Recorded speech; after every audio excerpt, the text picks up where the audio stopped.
இப்ப மத்திய அரசு வந்து நிறைய திட்டங்கள் தமிழ்நாட்டுக்கு கொடுக்குது அப்படின்றீங்க. ஆனா அந்த திட்டங்களுக்கு எல்லாமே பாதி ஃபண்டு 50% விழுக்காடு வந்து மாநில அரசு தான் நிதி ஒதுக்கி செயல்படுத்திட்டு இருக்குது. இவர் மாப்பிள்ள அவர் தான் அவர் போடுற சட்டம் எங்களுக்கு அப்படின்னு முதல்வர் வந்து விமர்சனம் பண்ணியிருக்காரு. அது என்ன?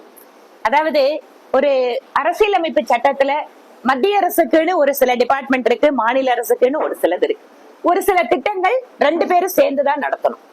ஆனா நான் கேக்குறேன், இத்தனை நாள் வரைக்கும் மாநில அரசு நீங்க வந்து ஸ்வச்ச பாரத் திட்டமா இருக்கட்டும், இல்ல அனைவருக்கும் வீடு திட்டமா இருக்கட்டும், இல்ல ஆயுஷ்மான் பாரத்ல 5 லட்சத்துல 2 லட்சம் மாநில அரசுனே வச்சுக்கோங்க, மீதி வந்து 5 லட்சம் உங்களுக்கு மருத்துவ காப்பீடுல மத்திய அரசோட திட்டத்துலதான் வருது. எங்காவது இதுவரைக்கும் திரு ஸ்டாலின் அவர்கள் நாங்க இந்த திட்டத்தை நிறைவேற்றுறோம், இதுல பிரதமர் நரேந்திர மோடி அவர்களோட போட்டோ போடணும், இல்ல மத்திய அரசு இதுல பணம் கொடுத்திருக்கணும், எங்கேயாவது ஒரு திட்டத்துக்கு திமுக காரங்க சொல்லியிருக்காங்களா? ஏதாவது ஒரு திட்டத்துக்கு சொல்லியிருக்காங்களா? ஏதாவது ஒரு இடத்துல பிரதமர் மோடியோட போட்டோ போட்டிருக்காங்களா? இப்போ நாங்க இந்த திட்டத்தெல்லாம் நிறைவேற்றுறோம்னு ஊர் ஊரா சொன்ன உடனே மாப்பிள்ளை ஞாபகத்துக்கு வந்துட்டாரு. திரு ஸ்டாலின் அவர்களுக்கு மாப்பிள்ளை தான் எல்லாமே எங்களுக்கும் தெரியுங்க.